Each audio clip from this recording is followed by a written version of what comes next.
స్వతంత్రం సిద్ధించే సమయానికి దేశం అల్లకల్లోల పరిస్థితుల్లో ఉంది. శూన్యం నుండి మన ప్రయాణం మొదలైంది. ఉన్నత శిఖరాలే లక్ష్యంగా పెట్టుకొని మన పెద్దలు ఈ దేశాన్ని ముందుకు నడిపించారు.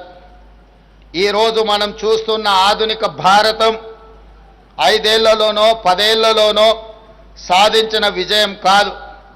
దీని వెనక 79 ఏళ్ల కఠోర శ్రమ ఉంది. ఎంతో గొప్ప నాయకత్వం, నాయకుల త్యాగం, చెమట, రక్తం ఉంది.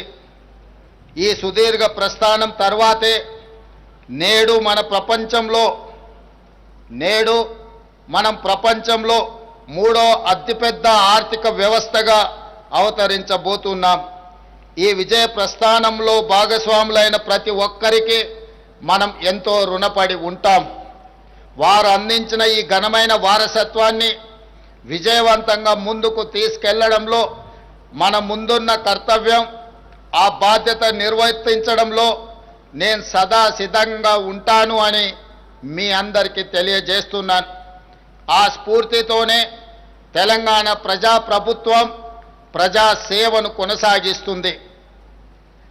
2023 డిసెంబర్ 7న మేము బాధ్యతలు స్వీకరించగానే రాష్ట్రంలో ప్రజాస్వామ్యాన్ని పునరుద్ధరించాం. ప్రజలు, ఉద్యమకారులు, అమరవీరుల ఆకాంక్షలు, ఆశయాలకు అనుగుణంగా విధి విధానాలను తీసుకున్నాం. రైతులు, మహిళలు, యువత భవిష్యత్తుకు పెద్ద పీట వేశాం. సామాజిక తెలంగాణ ఆవిష్కరణకు చారిత్రాత్మకమైన నిర్ణయాలు తీసుకున్నాం.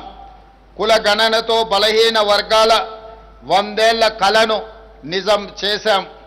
ఎస్సీ వర్గీకరణతో దశాబ్దాల నిరీక్షణకు తెరదించాం.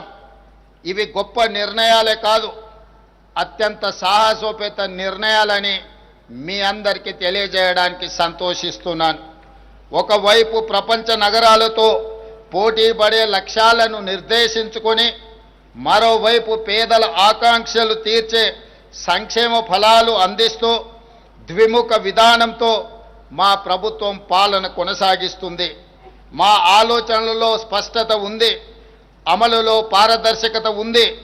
అందరినీ కలుపుకొని అద్భుతాలు సృష్టించే సమ్మిళిత అభివృద్ధి విధానాన్ని మేము ఎంచుకున్నాం.